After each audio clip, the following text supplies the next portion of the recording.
السلام عليكم ورحمة الله تعالى وبركاته. مرحبا بالجميع وتحية إليكم من جديد.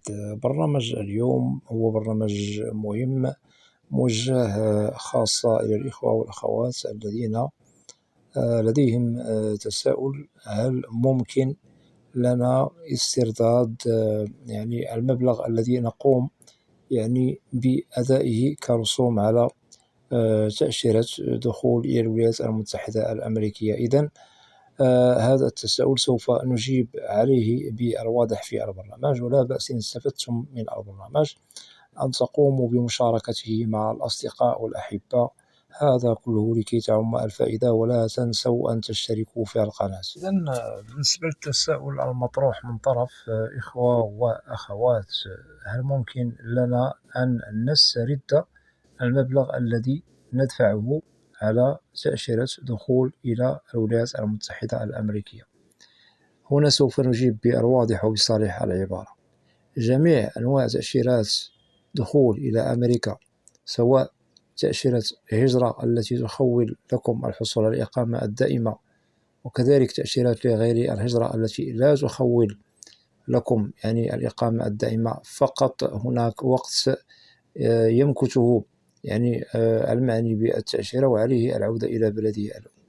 كل تأشيرات دخول إلى الولايات المتحدة عندما نقدم على تأشيرة يعني باسمها، سواء كانت للهجرة أو لغير الهجرة، فأكيد هناك رسوم نقوم بأدائها على التأشيرة التي قدمنا عليها.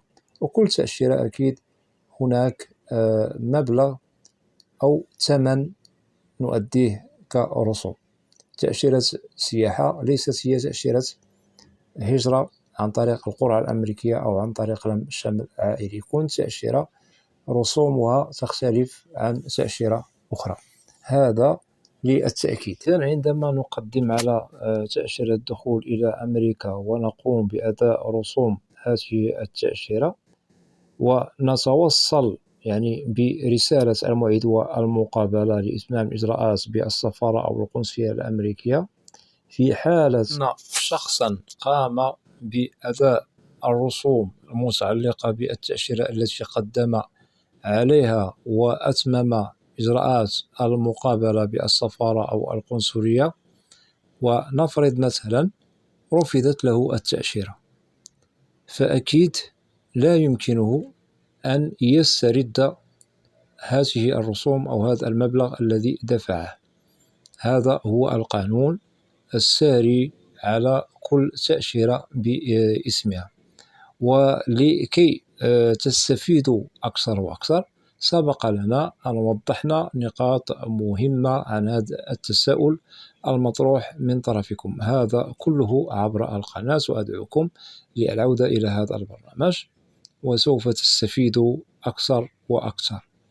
وأكيد الإخوة الذين هم مقدمون وهم أفراد، مثلا نفرض شخص متزوج لديه أبناء وقدم على فيزا دخول إلى الولايات المتحدة الأمريكية، هو وزوجته وأبناؤه مثلا، سواء كانوا أطفالا أو أبناء، وفي الأخير أي في إجراءات المقابلة رفضت لهم التأشيرة. أكيد الأسرة في حالة أنه رفضت التأشيرة لهم جميعا، فهنا صدمة كبيرة، لأنهم لا يمكنهم استرداد الرسوم التي قاموا بأدائها. وأكيد سوف نجد كل شخص منهم ولو أنه طفل سوف نجد بأنه معني بتأشيرة باسمها. في حالة الرفض لا يمكن استرداد المبلغ الذي قاموا يعني بأدائه كرسوم على التأشيرة، وهذا ما لا نتمناه للإخوة والأخوات الذين هم إن شاء الله مقبلون على المقابلات بالسفارة الأمريكية. فقط نتمنى لكم أن تتم إجراءاتكم بخير وسلام. أو ممكن مثلا الزوج وزوجته مقدمون على تأشيرات هجرة إلى الولايات المتحدة الأمريكية، دفعوا يعني رسوم كبيرة هو والزوجة، وهذه الرسوم في حالة الرفض قد ضاع عليهم المبلغ الذي قاموا بأدائه، وضاعت عليهم كل الإجراءات التي سوف نحسبها هي الفصل والحسم. إذن ليكن في علم الإخوة والأخوات الذين هم مقبلون على إجراءات الموعد والمقابلة بالسفارة الأمريكية، في حالة أنه أتممتم الإجراءات يعني بدون نجاح، فالتأشيرة التي قدمتم عليها وأديتم يعني رسومها فلا يمكنكم استردادها، ولا يخول لكم القانون أنكم تقوموا مثلا بطلب من السفارة الأمريكية لاسترداد هذا المال أو هذه الرسوم التي قمتم بأدائها سابقا. وهذا القانون هو ساري المفعول على كل التأشيرات المختلفة، سواء تأشيرات للهجرة أو تأشيرات لغير الهجرة، لأن هناك بعض الإخوة تواصلوا معي للأسف الشديد. بالنسبة للإخوة هم مقدمون على تأشيرات لغير الهجرة، قد مرت يعني إجراءاتهم قبل أسابيع قليلة، ونؤكد على تأشيرات لغير الهجرة كسياحة وزيارة إلى غير ذلك، واللائحة طويلة. هؤلاء منهم من رفضت لهم التأشيرة وقاموا بوضع أسئلتهم في القناة، يريدون استرداد الرسوم التي قاموا بأدائها. نقول لكم ونؤكد بأنه لا يمكنكم أن تقدموا أيها التماس أو أنكم تقوموا يعني بالتواصل مع السفارة الأمريكية أو القنصلية الأمريكية في بلدكم الأم لأجل استرداد المبلغ الذي قمتم بأدائه أكيد على التأشيرة التي قدمتم عليها. ممكن لك تقدموا على نفس التأشيرة التي قدمتم عليها سابقا والتي سبق أن رفضت لكم وأضعتم فيها مالا إلى غير ذلك، في حالة، ونؤكد ونسطر على هذه النقطة، في حالة لكم الحق في التقديم من جديد.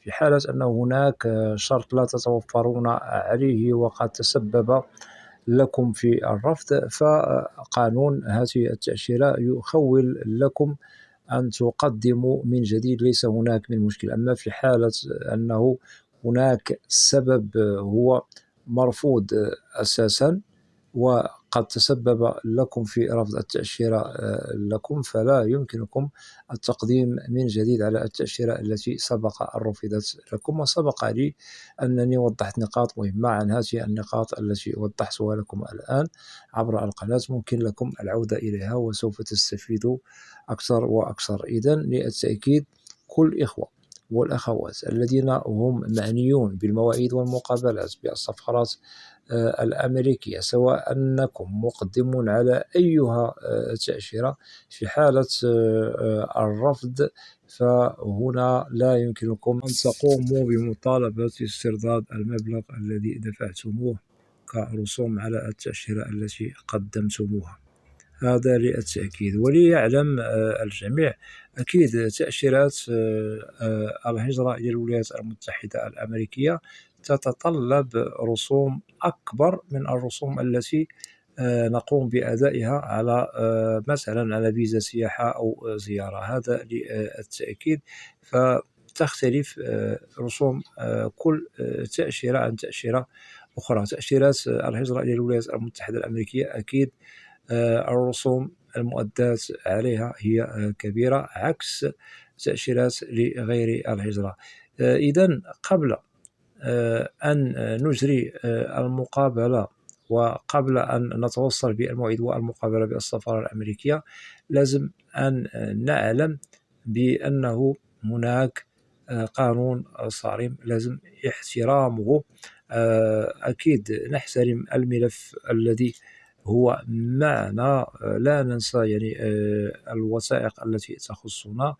أكيد ضروري ومؤكد الشروط والمؤهلات مطلوبة لكي لا تسقطوا في فخ رفض التأشيرة لكم، لأنه سوف تخسروا وقتكم، تخسروا أموالكم، وأكيد هذا قد يصدم بعض الإخوة منكم. إذا نتمنى أنه أموركم تمر مرور الكرام. وبالنسبة للإخوة الذين طرحوا الأسئلة عبر القناة وقد اجتازوا المقابلات، فننصح بعدم الإحباط في حالة أنه رفضت لكم التأشيرة بسبب بسيط ممكن إصلاحه. فممكن إصلاح الخطأ أو مكان من الخطأ، ممكن أنكم تقدموا على التأشيرة من جديد، ولكن اعلموا بأنه الملف سوف تقومون بالبدء فيه من البداية، أي أن هناك إجراءات جمع الوثائق بتاريخ حديث أو تاريخ جديد.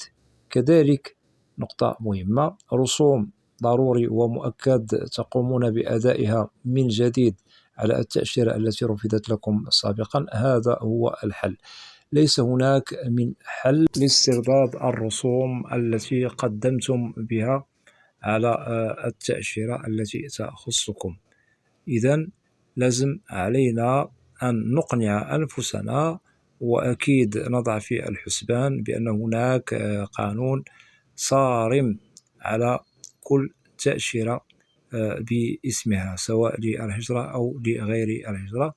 ونتمنى للإخوة والأخوات أن يجتازوا المقابلات بنجاح ويتحصلوا على التأشيرة بنجاح 100%. أننا نعلم أنكم قدمتم وانتظرتم، هناك خسران للوقت وخسران لأموال وإلى غير ذلك. لهذا أتمنى لكل الإخوة والأخوات أن تمر أموركم بخير وسلام، بدون عرقلة، بدون مشكل، وكذلك بدون أنه ترفض لكم التأشيرة.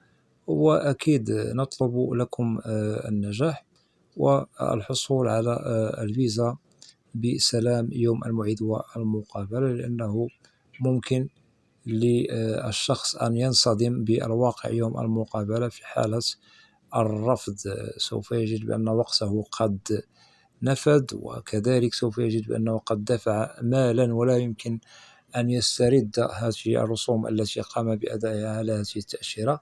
هذا كله يصدم الإخوة والأخوات الذين ترفض لهم التأشيرة يوم المقابلة بالسفارة الأمريكية، وهذا ما لا نتمناه لكم، ونتمنى للجميع مسار موفق. وفي حالة أنه لديكم أسئلة تتعلق ببرنامج اليوم أو أيها برنامج في القناة، ممكن أن تقوموا بوضع تعليق عبر القناة، وسوف تجدوا الإجابة عبر البرنامج المعروف في القناة، برنامج أسئلة وأجوبة، لأنني لا أستثني منكم أحدا. وأتمنى من الإخوة والأخوات الذين لا زالوا لم يشتركوا في القناة، أدعوكم للاشتراك في القناة وتفعيل زر الجرس ليصل إليكم كل جديد. ولا تنسوا أن تدعمونا دوما بلايك لكي ينتشر الفيديو أو البرنامج على نطاق واسع ولكي تعم المعلومة. وأود أن أشكر جزيل الشكر كل الإخوة والأخوات الذين يقومون بوضع تعاليق محترمة بالقناة. مرحب بكم جميعا بأسمائكم. وبالنسبة للقناة محتواها كامل وشامل عن الهجرة والمهاجر إلى الولايات المتحدة الأمريكية بشكل عام وكتعريف. وإلى لقاء قريب بإذن الله، والسلام عليكم ورحمة الله تعالى وبركاته.